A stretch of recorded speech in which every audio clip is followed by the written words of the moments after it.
এবার অনূর্ধ্ব-17 বিশ্বকাপে জার্মানির বিপক্ষে মাঠে নামবে আর্জেন্টিনা। একদিকে সিনিয়ররা করছে রাজত্ব, অন্যদিকে জুনিয়ররা করছে রাজত্ব।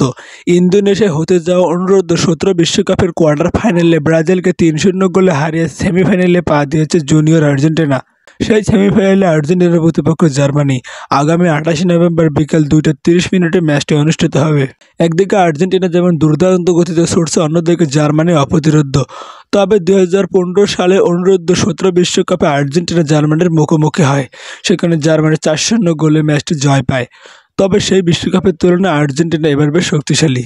কোয়ার্টার ফাইনালে ব্রাজিলের বিপক্ষে এসিবের হ্যাটট্রিক নিঃসন্দেহে জার্মানির বুকে ভয় ধরাতে পারে। তাছাড়াও এবারের আর্জেন্টিনা বেশ অপ্রতিরোধ্য, তাই জার্মানিকে বেশ কঠিন পরীক্ষা দিতে হবে। এই টুর্নামেন্টের বর্তমান চ্যাম্পিয়ন দল ব্রাজিল, যদিও আর্জেন্টিনার কাছে হেরে বিদায় নিয়েছে, এবং টুর্নামেন্টের সবচেয়ে সফল দল নাইজেরিয়া।